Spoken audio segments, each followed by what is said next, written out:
I guess if I just let it sit in the pot, it'll eventually turn into something. Oh, it will. Like a cold steep. Yeah. Yeah, cold brew tea. Yeah. It's okay. It was already the second time through the pot, so I could just get new leaves. Oh my goodness, Quentin. All right, so we're just gonna do our regular stand-up thing. Let me rearrange folks so that you all see things in the same order. So Caroline, you're the first box, so. I've got nothing. I probably won't have much for weeks because I'm gonna finish up this A to J author, except the only thing is that we're working with developers who I am hoping will be able to do an adequate job of embedding DocAssemble into WordPress. So I'm a little anxious about it. So I have to have some kind of DocAssemble interview on our server so that when they do it, we can actually test it and see how it works. And I have an A to J author. I just took all the variables out and just dumped it as best I could into the Weaver. I think that's what I did. I took the templates. I took the A to J author templates and made templates in DocAssemble, put it through the Weaver, and then the questions are just like nuts. It's like, but at least it's, and it took the basic. I have a question about that. Can I just ask you quickly? I think it's the assembly line is calling GBLS basic questions. Could that be right? I don't know why I got a call to GBLS basic questions. Some of your other interviews might have been doing that, but yeah, no, they shouldn't be using that. None of the assembly line stuff does. Right. So that might be in there because I didn't call GBLS basic questions. This is basically, I took the A to J author template, put it through the the Weaver, and it's calling GBLS basic questions. I think I'll check again, but I don't know. Anyway, I'll have to look at that and see.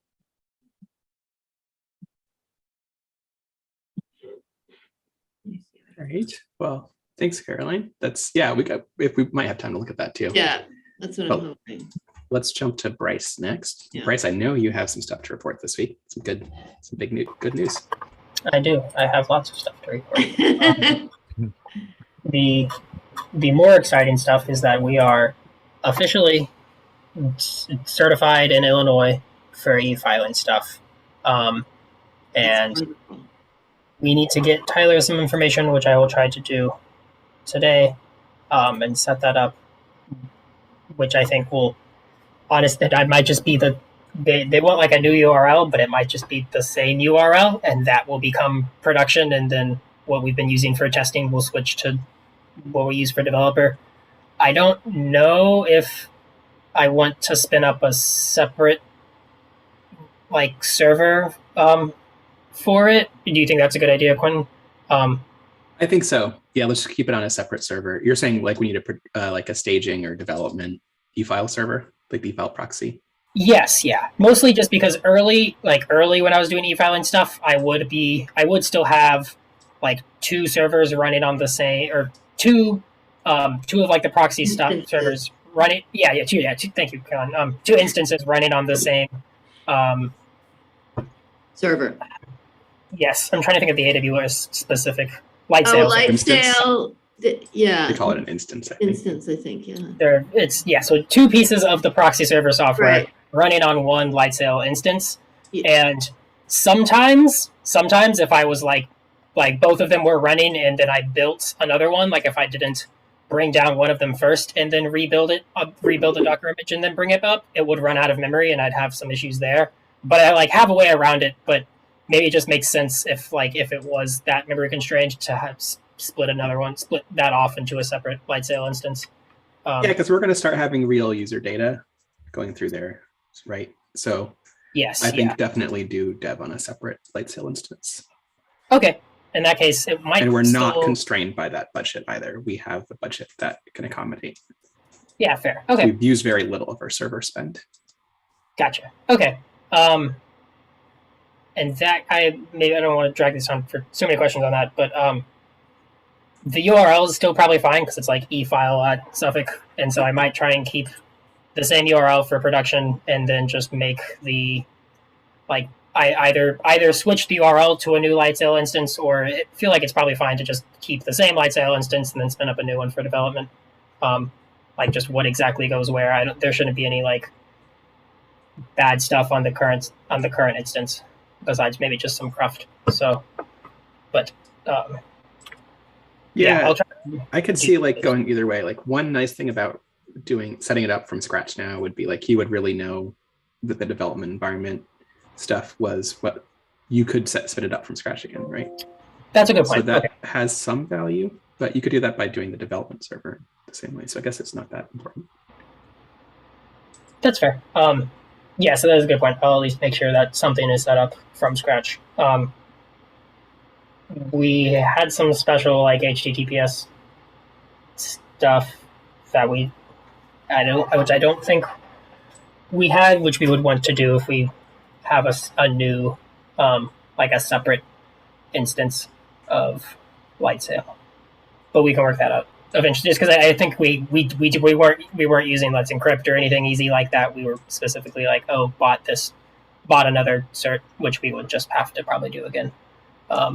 I saw that. Yeah. So Adding Let's Encrypt might be useful, but it would definitely be a little bit of work, and it's not something that I would want to slow down and go into production for. So, is that certificate tied to the domain name, or is it like a code signing certificate? I believe it was tied to the domain name, but I can double check that.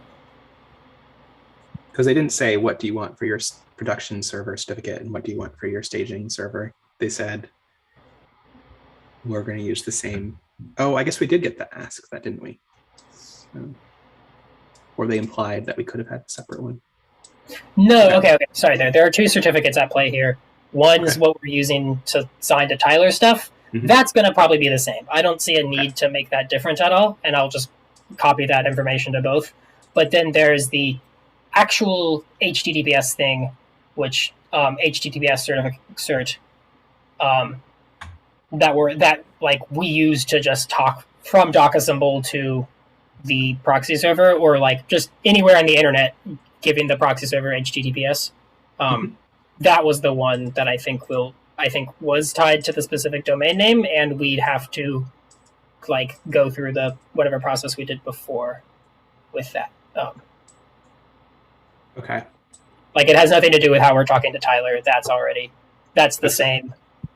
And is that one that we got need to be renewed, or is it? I don't just think something so. I think we'll have to document. Okay. Yeah, it was one of those. I can double check, but I'm fairly certain that it has a very long shelf life. It does not expire for a while.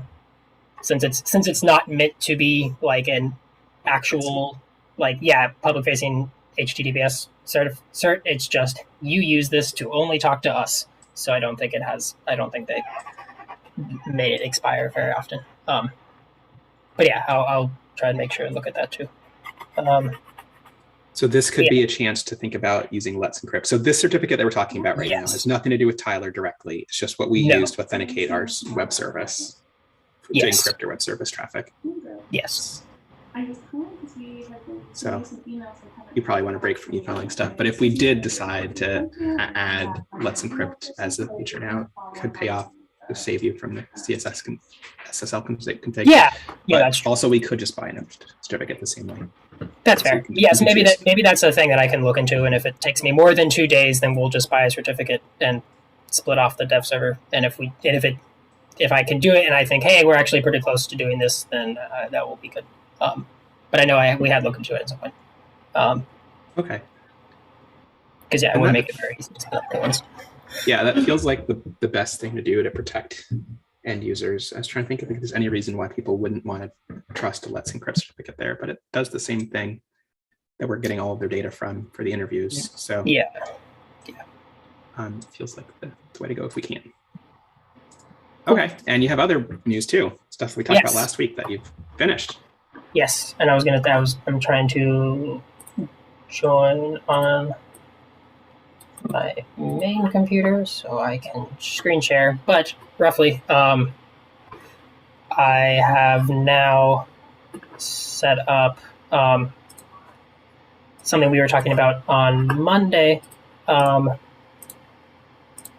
the little feedback widget and a newly reformed feedback interview in general. I have that set up. Bryce, can I just ask you, when you said, go back to the Illinois thing, when you say you're Oh, yes. certified to do e-filing, is that Illinois certification or it's Tyler? Yes, it's Illinois. So previously we've had Tyler's like unofficial, I think fairly unofficial. We've had Tyler's unofficial like go ahead since May. Yeah. It's been a while since we've had Tyler's go ahead, and it was being held up in the Illinois courts specifically because they have to also look at some stuff and like decide whether or not our like site is accessible and all of these things. Oh, I see. I didn't realize that you were waiting for Illinois courts. I thought all this was Tyler. All right. No, it's one of those weird things that we're still having to go through Tyler, even though there's some sort of back channel talk where we'd be like, hey, I have two cameras going. I didn't realize that.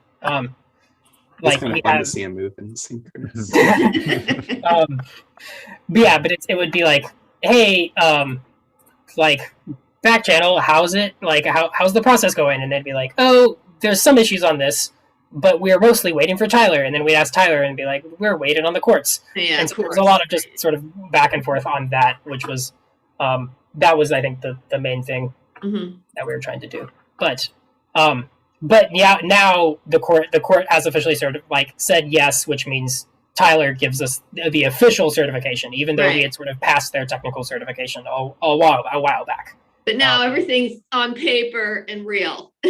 Yes, yeah, everything is on paper and real. And besides all of those production things, which I will definitely focus on getting finished, there's I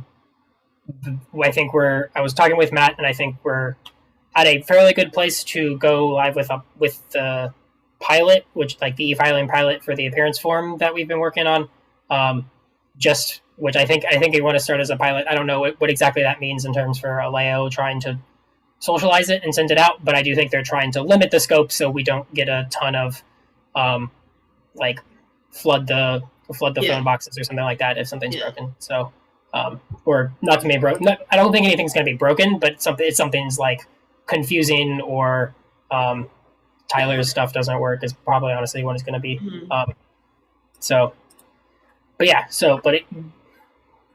Besides for that, I had been working on the feedback interview. This simplifies both parts. This is essentially what the interview looks like if you're a tester on the dev server. It's now one page instead of it would split you out to several different pages before. And the tester point is not the super interesting one. But also we all added a bunch of other small features that we can do.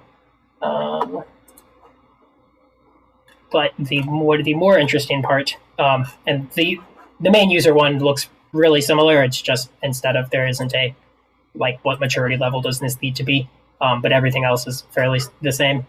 But also added a quick little in-interview feedback widget that is like would not be this early into an interview in real life, but it's just for testing. But we can sort of put it anywhere on any screen, and it will say, how do you feel about this form? You can give thumbs up, thumbs down, and it disappears, and it asks, hey, you want to leave a review too? I leave my review, and then thanks. And then if you refresh, it's not going to show up again. So like once you do it, it's gone. And on our side, if I can remember, Bryce, are you going to just have that user feedback on one screen at the end, or are you going to have it? Because right now you can do feedback on any page, right? Yes, we could do it on any page. I think the idea, at least for assembly line, we're going to try and stick it at the end, likely So that's your whole experience. is there a way, I mean, we don't have too many screens where, well, maybe, so I'm wondering is if you would want to put it in, not just like we say the end when you're ready to e-file, you're ready to download your document, but if we have exit screens as well, right? Oh, Because interesting. maybe Yeah. you're finding that this is not the interview, this isn't where you want to be or anything. That's a really good point. Might Yeah. be a good idea to put that widget on any exit screens. That is a Yeah. really good idea, actually. It's something I hadn't thought about. It may also, We But- do but have I the feel- I mean, feedback everything's- button on every page still. So we weren't talking about removing that. That was Oh, the first I screen see, that gotcha. I yes, showed you. no, yeah, and Would you replace on the screens where you have the thumbs up, thumbs down? Would you replace the feedback so you don't have both? well, I feel Oh, like you got your they feedback serve down different. here, yeah. Yeah, so we still have this, and that's Yeah. actually still gonna And be it's there not every in time. your face or anything, so I guess, yeah. Yeah, and at least like to me, they serve different Oh, purposes. absolutely, yeah, no, I get that, but I'm just, yeah. And, but Yeah. I've forgotten how subtle the little feedback is at the bottom, so I think it's fine to Mhm. have both on the same screen. Yeah, and actually, I feel like even on the back end, I'm distinguishing them as like a reaction versus like a user initiated feedback thing. Whereas, like for the user initiated would be like they click on this link, and a reaction is just they do something with this little Gotcha. widget. Yeah. So, yeah, so I feel like it makes sense to have them separate. Definitely, they could be on additional, like more than one. We could put them on exit interview screens. Yeah, That makes me feel like we should probably also try to save the ID of the screen that Yeah. like they give the feedback on, because that's definitely. not a thing Yeah. we're doing right Yeah. now. Yeah. But I like the idea a lot. And then either way, you can look at the reactions just is really stupid simple, but it's just like, oh, here's all of the like the average of your feedback. If it's like 0 is neutral and thumbs up is +1 and thumbs down is -1. So like I added a bunch of fake data. It doesn't display super well, and then it just shows all of the individual comments on and like what interview they were on. That's good. So I would, Bryce, I would change, your user initiated a reaction. You're using different language for that than you Yes. are for on the screen. And I just think for those of us who are trying to follow with assembly line and stuff, it would be helpful to have them be the same words. So if you had if you labeled user initiated feedback and you labeled the responses from what you have now as reaction reviews, then there'd be some kind of continuity there for, So there will be continuity on the dev side, as in like when you put this in your interview, like this is what it looks like to put this action in your interview. yeah. And I think actually some of this doesn't need to be. I can make some of this simpler. But like something more like this is probably what it will look like. And when it does, and so it'll still sort of have have reaction in there. And I don't know if I agree with having the user, because it's like users don't care if this is an user initiated or this is your reaction. Like you Oh, want it no, I'm talking simple. about users meaning your users, not our users. So in other words, Oh, I'm one yes. of your users. So if we just, I think since we were talking about these as being reviews and feedback, if we keep that language consistent. So I know you got that once initiated reaction, but if we just call that a review widget and just use the word review throughout for developers, and feedback would be different. And I realize you've got feedback, you got two different kinds of feedback there, but I just think having gone through some of this, implementing the assembly line, it can be really confusing because all of a sudden the word changes and it's supposed to be the same thing, but you're using two words for the same thing. And that's really hard to follow when there's so many different elements. That's fair. Yeah, I do agree that like we should try and keep consistent language. I think the thing I'm still trying to land on is that, or like the thing I'm still think is that we still want, like, they're not. I don't think of and maybe this is like I don't think anyone going down here. This isn't quite a review. No, the other one's the review. Your reaction. Oh, is the review. well, I was gonna say I don't feel like this one's. I guess it's a little bit of a review. I guess so. I think that is what I mean. So I was gonna say It says when you click on it, it says add a review.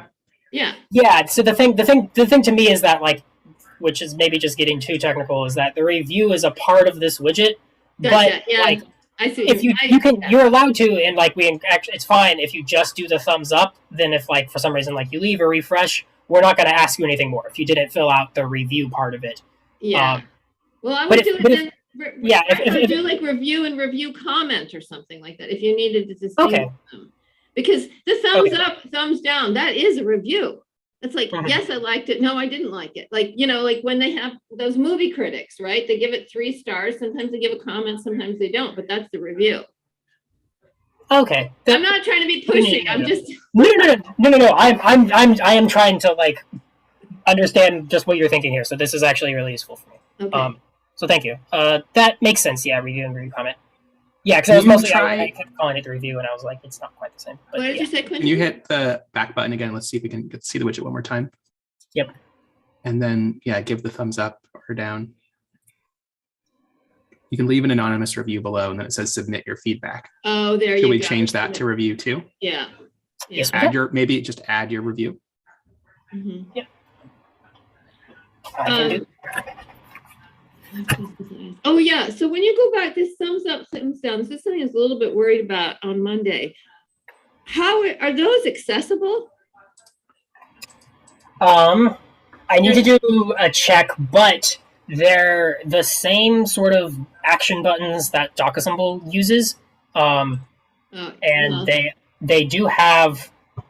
This is the part I do need to double check is make so sure I'm a using the screen right reader font would size. read them as thumbs up and thumbs down. You have maybe? an ARIA label where it says thumbs up. So that I think does Yes. handle that. Yeah, I do have an ARIA label. I just need to make sure. Where is that? Yeah, I have Thumbs an up. ARIA Yeah, there it label is. as thumbs up. I just Yeah. need to make sure that ARIA label is the right thing to use Mhm. and makes it clear that it's a button and not a link. Some Right. of those things. Yeah, I haven't explicit. I've You have tried the to do my class best, but I button. haven't. So let me see. Is the role of the link button? No. Yeah, there's not a role though, and I don't think DocAssemble does that by default either. I think the action buttons are links, and that's a thing I haven't gotten into specifically. I don't think it's a thing that's caught by like the auto checkers, and it's a thing that I don't understand how screen readers will read that and how you can navigate with it yet. But I will like versus like what would be the right way to do it, and that's something I just need to dive into. So Well, I think this is beautiful, Bryce. I love it. I absolutely love it. I think it's fantastic. thanks. I agree. I think this is like a really nice feature. I think it will really help us get more feedback on our forms. Mm-hmm. Absolutely. Yeah. And I'm impressed how quickly it's done too. So The other thing I just want, and this is the same language struggle we've had from the very beginning, is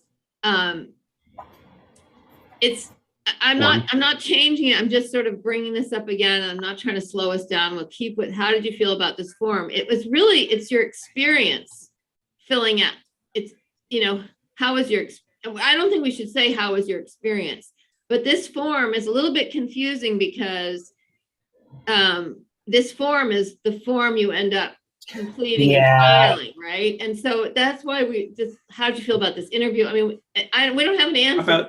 How about this? So like, I think I got this from one of the TIG conferences before it got renamed even. Yeah. They were like, I think they used the phrasing, was the advice and information helpful? Or something like that. So I don't know if that's too narrow of a meaning. Like, what do you Yeah. think about having it say, was this website helpful? I think we have landed on website as being the best just thing for us to Right. use. Everyone understands. People don't understand form or interview. Yeah. So if Yeah. we say, was this website helpful? Or how about, were we helpful? Did we were we help you? helpful? How about, did we help you? Did we help you?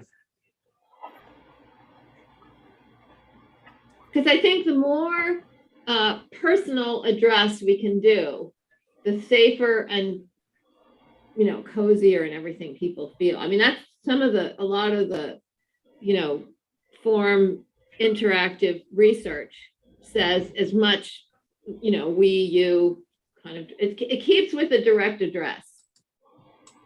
Mhm. How about, were we able to help you? How about that? That feels good, yeah. The only problem with that, of course, is on the exit screen where you're not e-filing, they're going to say no, right? Oh, I was going to say people are going to be really biased towards saying yes, because Oh. it's kind of hard to say when you got to the end of a process that you've invested 20 minutes in that it didn't help you at all. But of course, Well, some people will say no, and those will be really good signals. Right. I mean, I guess the question is, if you're telling me I'm in the wrong place, is that helpful? And people are gonna, I mean, I thought of another way to ask it, and I can't remember. Sort of like, do you, it's almost like, because really, I mean, it's like, so you never ask people, did you understand this? Because people always say yes, even if they don't understand, they don't understand people. So you don't ask that question, do you understand? But the way we measure helpfulness is, do you know what to do next? Or something like that, right? Because on our exit screens, I mean, as a developer, what you want to do is you want to give people some help so they know, okay, so this isn't where they should be. What could they look at next? So even if this interview doesn't help, we should be giving people suggestions so that we're not just dropping them off in the middle of nowhere saying, oh, sorry, we can't help you, bye, So, but there are a lot of forms where I'm trying to think, like, what could we possibly learn? And that's not meant to be like minimizing what we could do. It's like, what are the things we could learn that we could act on from the feedback up, down? So one could be like, what did it give clear next steps directions? But that feels like most reforms don't. So, but I still want to know, between those forms that don't have clear next steps, was it one of the better forms or one of the worst forms? Like, how good was the rest of the experience of using it? Right. Not just the result, but the experience itself. Could we just ask that? Like, how was your experience? Yeah, that's what I'm wondering. I feel like this we have come full circle and sort of landed at our first suggestions of experience again.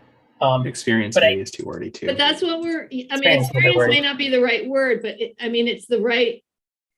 It's the right sentiment, because that is how we're going to. We just want to find a better word, but that means experience, right? Because it's going to be broadly applicable to all of our forms. So that's what I was like, yeah, because people have had a generally good or bad experience with their websites. Typically, will know these are the forms to focus on improving. Yeah, and I do think that's how we're gonna, at least that's how we're gonna use this feedback, and I hope that's how we're gonna advise people use this, of just as a triage thing specifically, because you can't really get specific enough information to know how to change something better. It will just point you and say, hey, start with this if you want to, this interview of our 20 different interviews if you want to improve things. So I think it's also like one of the kind of outcomes that we go back to helpful then, because if it was a bad experience, it wasn't helpful, right? And that's what we're looking for. So maybe was the website able to help you. Were we helpful? How do you feel about that? Well, I do like that it's short and easy to understand. I do worry though that there's limits to the tool, so it might be more focused on the overall challenge the person had. But maybe that is the right focus anyway, because maybe it means we should broaden the tool or link it with another one. But something if a tool is inherent, if that particular process is more inherently complicated, then just the maturity level of that form is going to have to match it. Right. So it may actually still be good information to have. Yeah. So I mean, it's basically you start at a point where you have nothing. And we've moved people a little, hopefully whatever happens, they're a little closer to where they need to be. That's the goal, right? Right. And it doesn't mean that we've solved the problem. It just means helping doesn't mean fixing, right? I'm just kind of thinking about so how do we learn the most from the people who are basically just the nicest when it comes to giving feedback? Because I would hope we would meet their threshold for helpfulness for every form. So we don't really learn from them whether they liked this form compared to other forms they've used. But Could you ask maybe- 2 questions with the thumbs up, thumbs down thing? Like, do you feel like you need more information or something like that? I don't know if that would really be getting at what y'all are looking for, but I think we are asking 2 questions because we are If you after the do- thumbs up though, I mean, after the thumb. Oh, like 2 like text fields that they could fill in. I don't know if that would be too much or whatever, but I think it'd be better not to do Mhm. two text fields, but maybe fill out the review, that one question, maybe make it a little bit more detailed. Yeah. How did you- To get at Hayden's idea. the second just one, like the if one they're where there's missing text info, entry. if they think they're missing info. Oh, sorry. No, go ahead. I was just asking where you were saying that Caroline was saying. Just So like you should if they- explain it. Yeah, if they just feel like they didn't get what they wanted because they feel like they're missing information or like they don't know what to do next, like I feel like there's a way to direct someone to like answer in that way, rather than just like I liked it or I'm satisfied or I don't know if that makes sense, but Should we look at that? The wording on the second one. I guess we haven't pinned down this Oh, first one yet. sorry. Yeah. But just if you click one of the, Yeah. you can leave an anonymous review. And it's the same, this is the same language whether you do thumbs up or thumbs down, right? It's the same Yep. question, yeah. I guess if they leave a thumbs down, we could change it, but I think it's okay to leave Yeah, it the I think same. it's just cute enough. easier for everybody to have it, if we can find the language so that it's identical for thumbs up and thumbs down, that would really be ideal, wouldn't it? I think I don't think we can really give people a really specific list of things to say here for this phrasing in this box.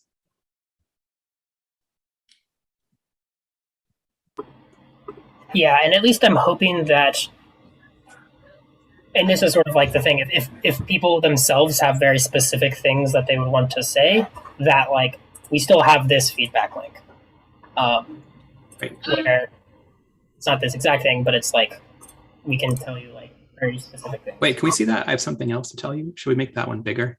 Sorry, I just noticed that. It should be an area That's a field, right? testing. That's a testing field, but I can double check. Yeah, sorry, I'll double check and make sure Okay. that it's the same on a non-testing.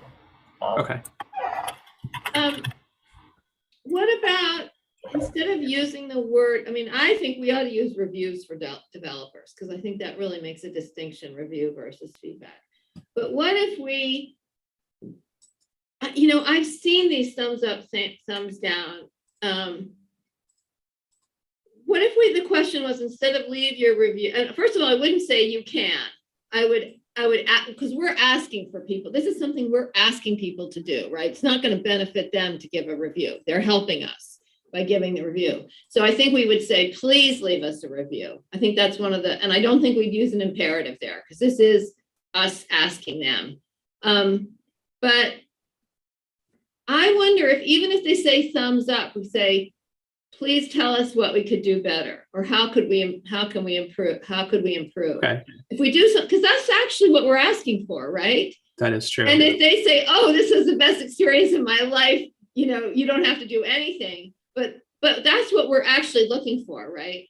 We're looking That's for true. ways we could make it better, no matter how good it is. If somebody's got some suggestions, we'd be interested in hearing them. Well, I mean, there are there's like a push and pull there, right? Because we Yeah. also, this is the kind of thing that a TIG grant wants to know for outcomes. Like, how did the tool get used? What were people's experiences? Mhm. They'd love this kind of data. I don't think they get it for a lot of apps. Yeah. So that point, the incentive is to get a lot of positive feedback, right? And the other thing that we do with these kind of reviews is I share them on Twitter and stuff. So that pushes against the idea of constructive feedback. But I think we have to realize too that people will use these without reading the text we have around it. Like, they'll use the thumbs up and thumbs down just based on how they feel that moment Sure. about their experience, and they will just write whatever they want to tell us in the place where we give them a place to let it tell us stuff. So maybe we're not really cutting out either use, either way we go. So we could just say which one's going to be more helpful, which is more important, and go Well, for what can it. we do better? We could even say, what can we do better? Because, I mean, I don't know, I mean, this is me, and I'm always, just forget that I even said this. I know what I do, but that's also, I give really good references for people too. So forget it. But I do sometimes say, this was great, I can't think of anything you can do better. That's true. And it's a positive, and it doesn't have to be a review. It's like, what could we have done better? How could we make this better? I don't think we're only going to get negative stuff. I think we would get positive stuff, but I could be, also we can test it, right? We'll try it and then we'll go change the language. Yeah, no, and I do agree with you. I think you're right. People will use it to give positive feedback, even if we kind of steer them towards constructive feedback. So yeah. And I think if we only made it open to positive feedback, this is the chance people could give us some criticism, would do that too. Yeah. So you're right. It's like a little nudge at best.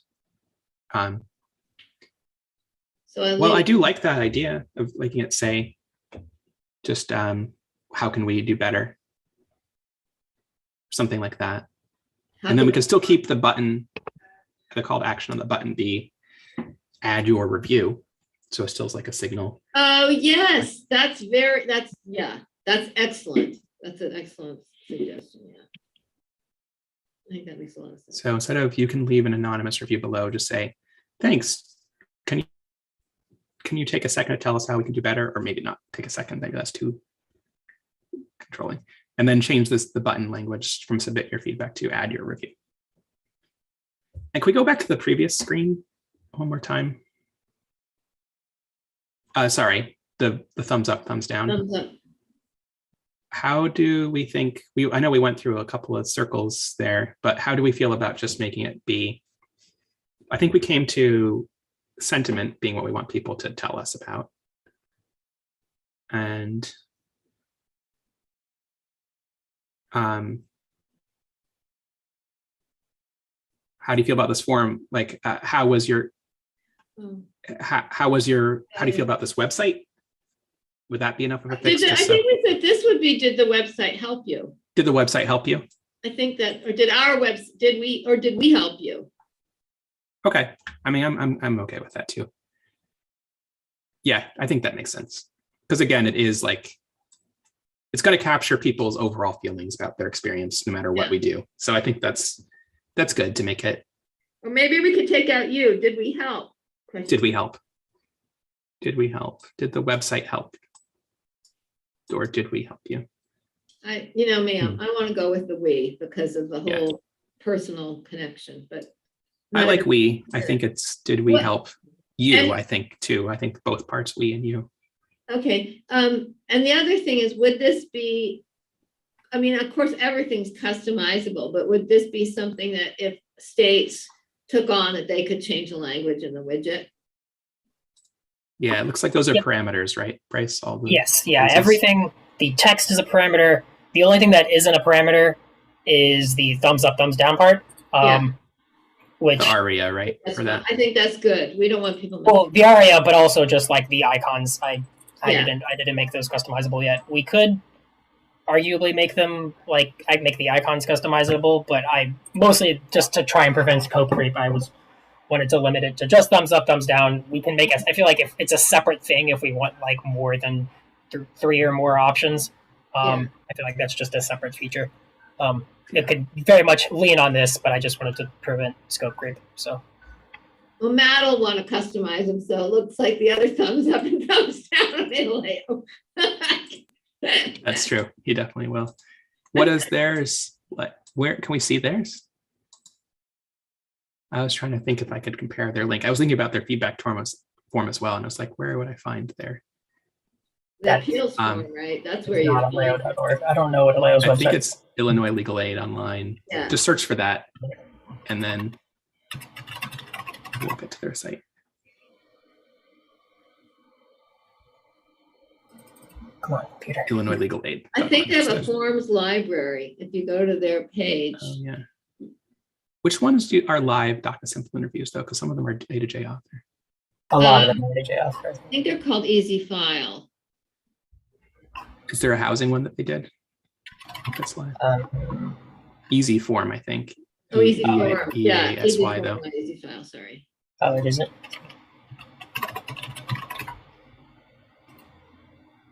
Oh, I think it, I My think it's. computer's just so slow right now. To change content type. Does that help? Google content. No, not PPR. really.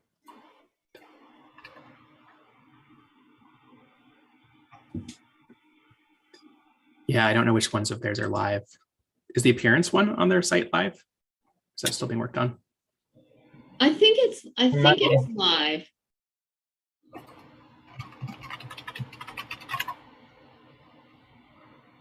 Matt was gonna send me a bunch of stuff and I don't think he ended up doing it. I haven't gotten around to reminding him to ask ask him.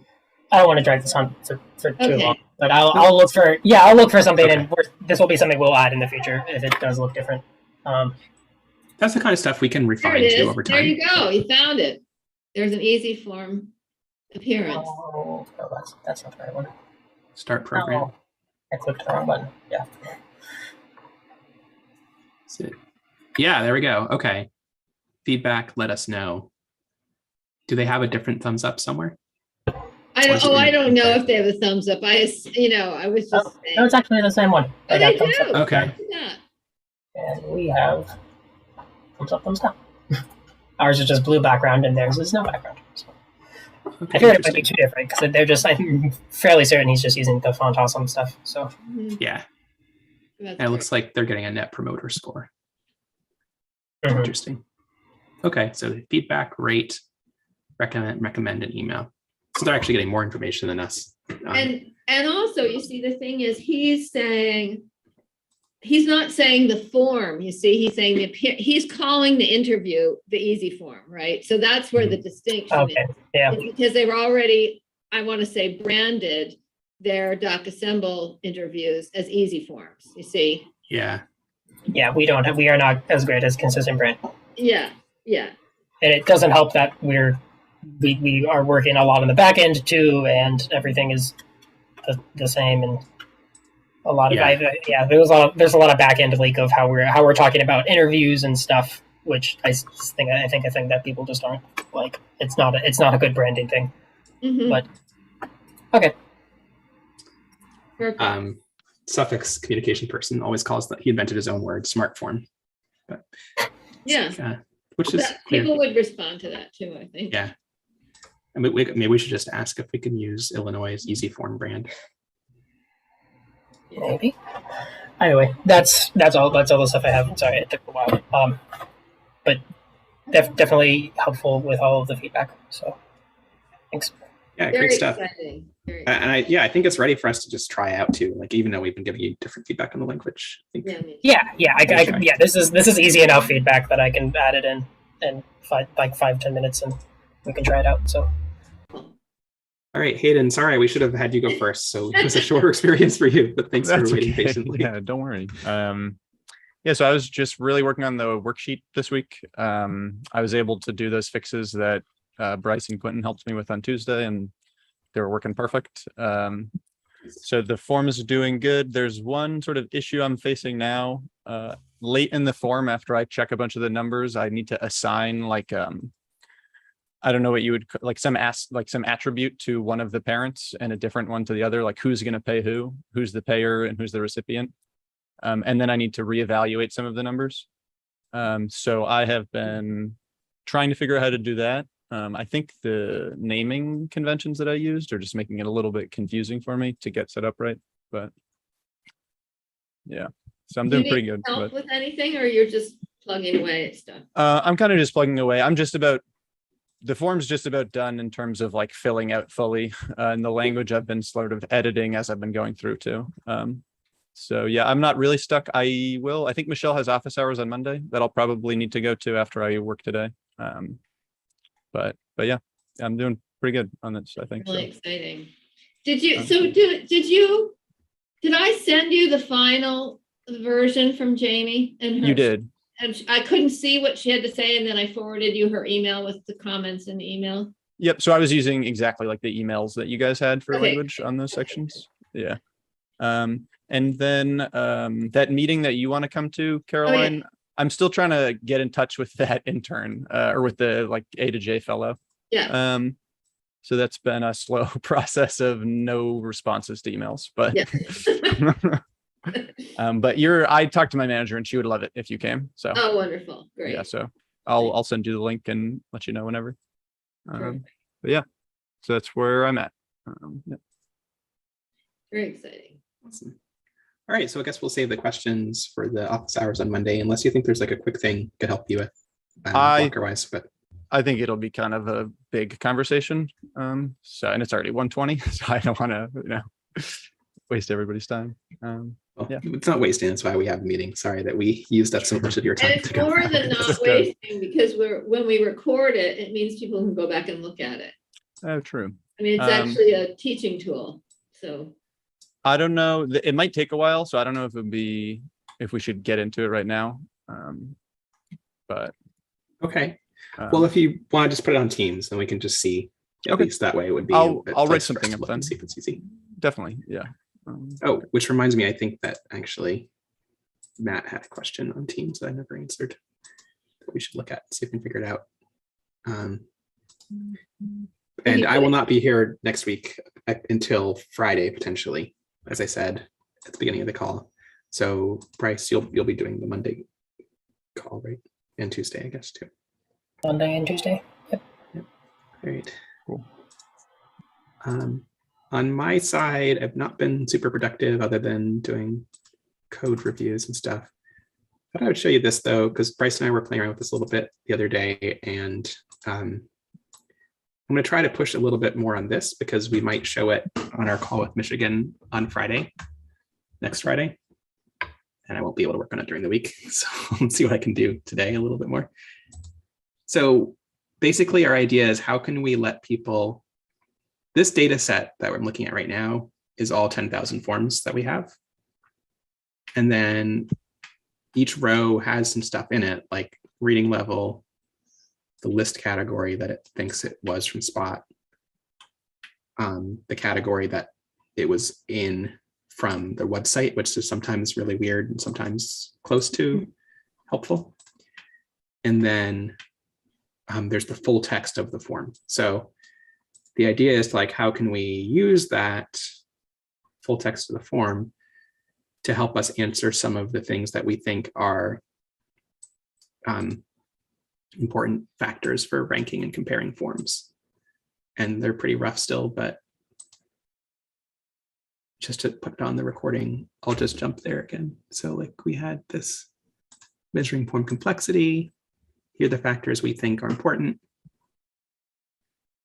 And are there any of these we can get from the full text of the form? Like, can we just pull some of these out? So I just did a search for social security number, which would be one of those sensitive fields. So you can see 755 rows have social security number. And then if I made the jurisdiction to MI, I wonder what that will do. So there's 37 forms in Michigan that seem to ask for a social security number. But they might ask for social security income, of course.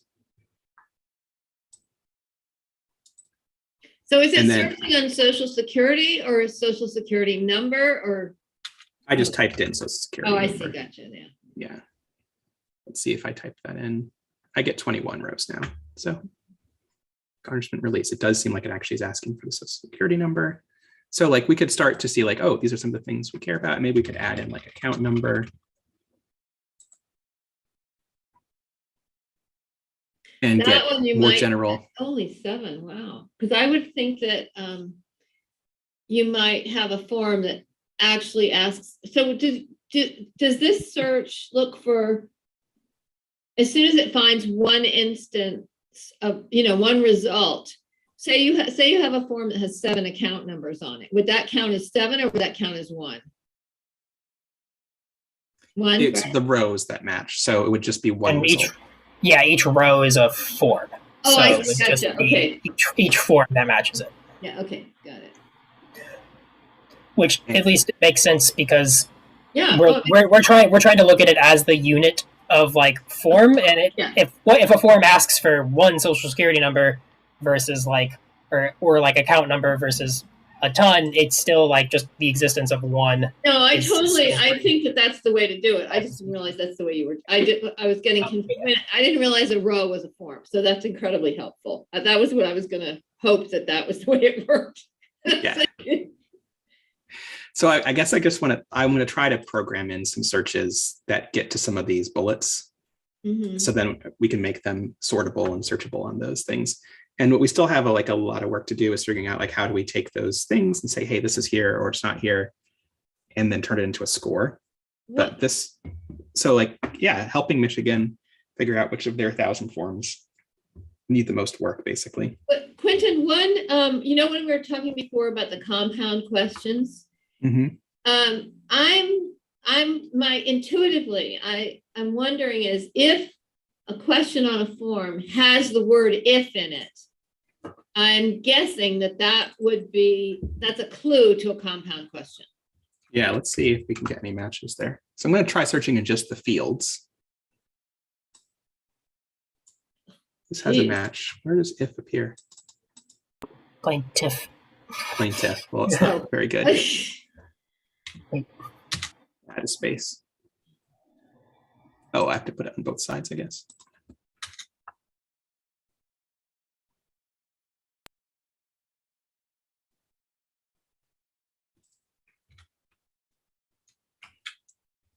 How is it?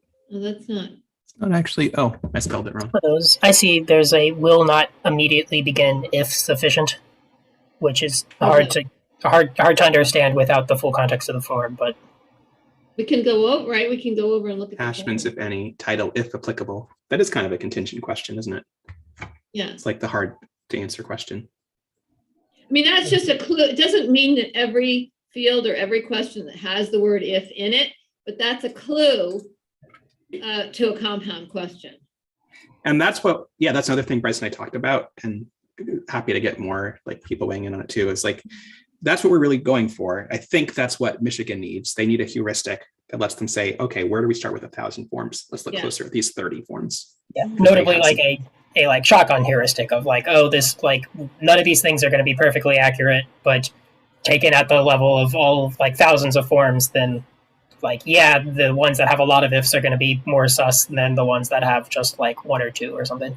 So And they're not just using this to evaluate forms, right? I mean, I would imagine, and this is what it just struck me, was sort of like a duh moment when this magistrate said to me, these are they're particular forms that whenever pro se's submit them, they're always wrong.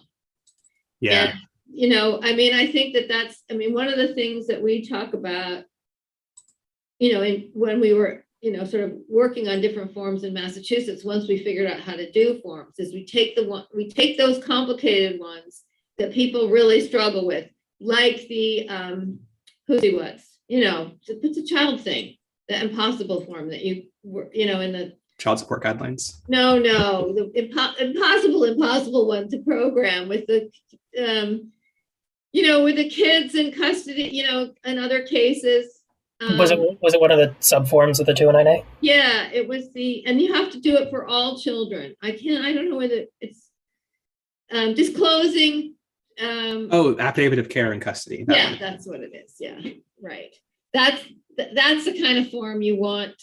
I mean, there are two things, because Michigan's also talking about they're not talking about just automating, right? They're talking about simplifying some of their forms. They're not talking about automation at all for this. Oh, okay. Well, yeah, all the really, about I think simplification. this would be really, if we could figure out, if we take that, so you're weighing all kinds of things, like how many times you have 1,000 forms, how many of them do pro se users use? Let's start with that, narrow it down like that. And then how many of these forms do pro se users, and how many of the pro se how many forms of these get submitted? You know what I mean? It's like, this is like in every case that involves children, you need this affidavit disclosing care or custody. So you look at the numbers of use cases, I don't know, number of times that this form is needed. And once you get to that, then you start working on this Form Explorer in terms of the complexity of the form.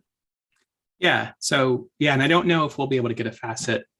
Yeah, I'm going to basically try to tweak it a little bit and just figure out for all of these, like, what can we do to try to maybe measure it? And then, oh, Bryce, you started a discussion page, right? Is it on the form fixer? I think, I don't know if I finished it. I have an open tab that started the discussion. Yes, but I did not actually Submit. Submit Okay. it, yes. I can, So that's Form Explorer. probably where I should Right. put my ideas, I guess. So I guess what I'll do is I'll try to run through queries on the data set and add those. It's like, hey, here's an idea for a thing we could try. From Is just there the a raw. way we could, I mean, I'm just, just thinking about this finally. Is there a way we could look at a form and figure out, I mean, you can talk to Michigan, you can talk to the states, and you can talk to the courts about what's required and what's submitted. But I'm wondering if there's a way that you can analyze the forms to figure out, is this a form that's used all the time? Or is it a form that's not used all the time, by looking at the content of the form? I don't know if we could, Well, I mean, you if know- we know, there's things that we know that the highest pro se representation is in housing and family, right?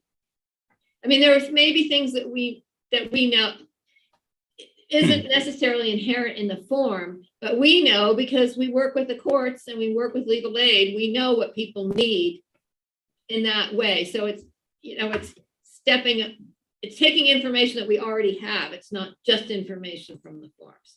So well, we have the spot best guess yeah. of the form category, so that might help. Sure. for that a little Yeah. bit. Yeah, It's yeah. not super detailed, like it only goes Right. to like the top level for most forms, but I do like that. I mean, maybe, I don't think that uses the forms like category that the court gave it on their website. I don't think it uses that or as one of the signals. Maybe it does. Does it use the title? It should use the title, the group, and the text of the form to figure out the spot code, I would imagine. Another That's what it part should of do. that could be just instructions to people using the Forms Explorer, Yeah.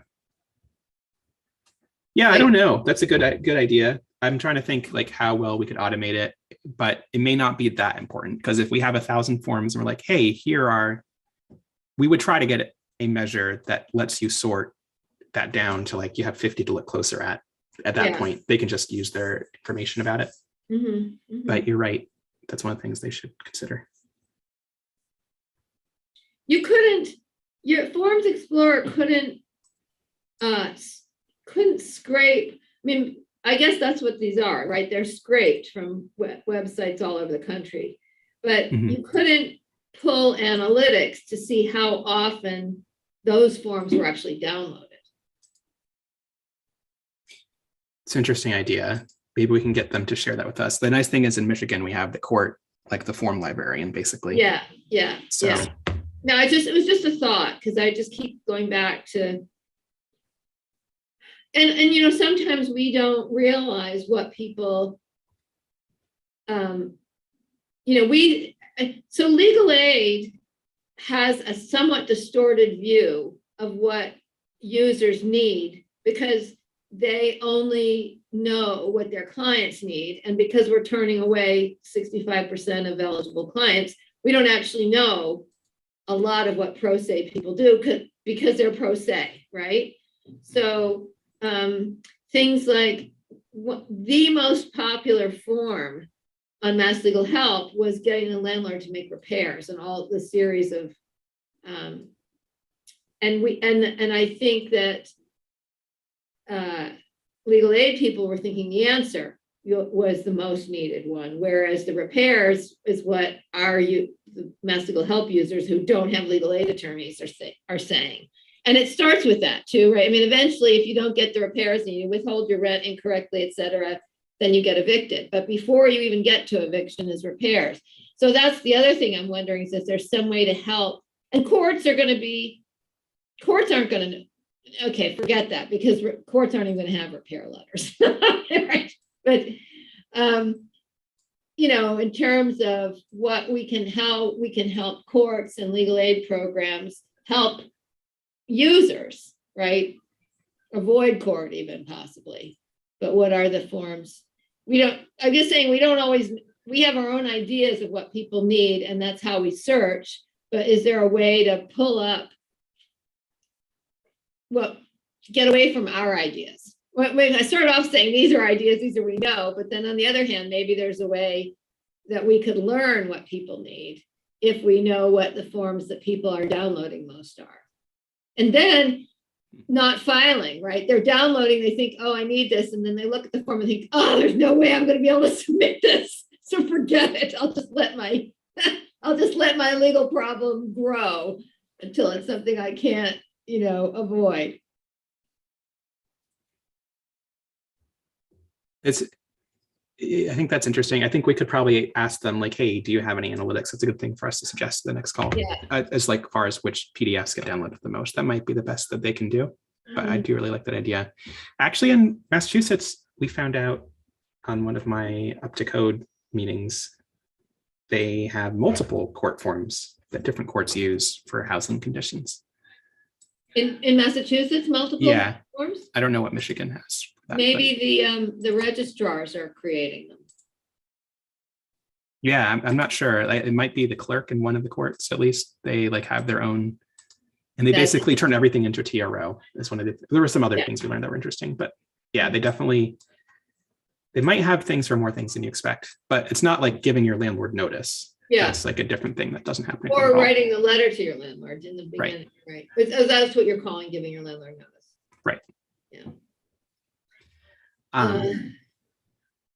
Okay, so anyway, that's what I'm going to try to do is come up with some of those ideas and see what we can demo. And Bryce, you should definitely be at the meeting next week, actually.